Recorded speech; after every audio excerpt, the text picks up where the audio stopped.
On March 14, 1970, Robert White and his team carted two small monkeys into an operating room. The neurosurgeon lay on the verge of an ambitious experiment, decades in the making, which was bizarre, if not pulled straight from his own fever dream.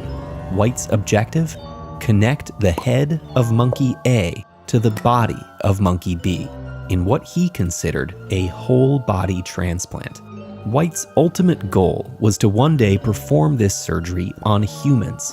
While disturbing, the idea of a body transplant raises ethical, biological, and philosophical questions on the nature of life and the limits of science that are still discussed today. But first, is it even medically possible? White's surgery faced several technical hurdles.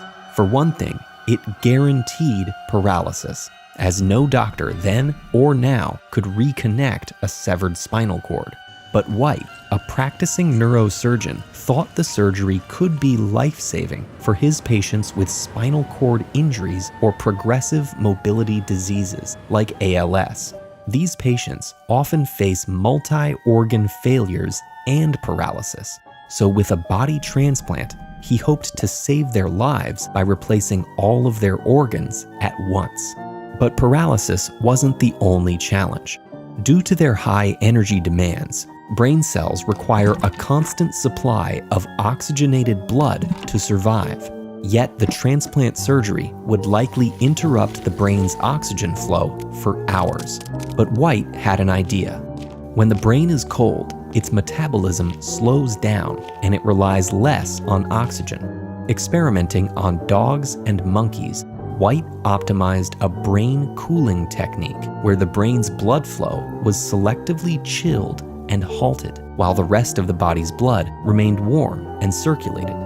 Then, in 1964, White successfully cooled the brain of a human patient with a life-threatening brain tumor into suspended animation at 11 degrees Celsius.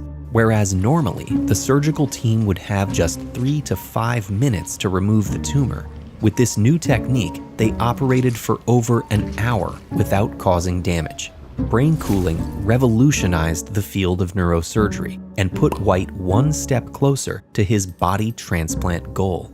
But this vision was fraught with serious ethical concerns. What conditions would justify such an experimental surgery that could result in debilitating pain and neurological damage? And how many animals would have to die to prove it was possible? At the time, bioethics was still an emerging field. Nevertheless, numerous critics, including many in the scientific community, recognized the cruelty of White's research and strongly opposed it. Yet White continued to gain approval from agencies like the NIH, and by 1970, he was ready to attempt a monkey body transplant. First, monkey A was installed with temporary blood vessels, coils of plastic tubes that tethered the head to the body. Plastic tube by plastic tube, the team connected body B to head A, and then waited for the subject to awake from anesthesia. The monkey did, alive, paralyzed, and extremely distressed. According to the team, the monkey could see, smell, hear, and even tried to bite off one of the doctor's fingers. White felt this proved that the operation could work.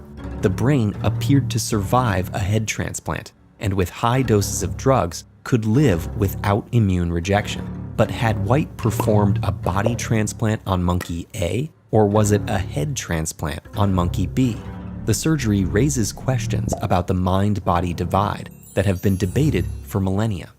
While modern neuroscience supports the central role of the brain in building out our consciousness, discoveries about gut neurons and the microbiome suggest that the answer may be more complicated.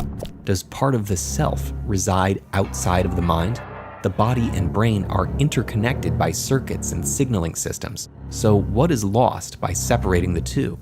As a neurosurgeon, White performed more than 10,000 brain operations before retiring in 1998, but never the human head transplant he dreamed of. Since then, several scientists have expressed interest in picking up where White left off, reviving unfinished debates. Even if a doctor could successfully connect a patient's head to a donor's body, Who of the two would emerge? And is extending a life always worth the cost? So, what do you think? Are you a mind with a body or a body with a mind? Keep exploring this classic conundrum with this video.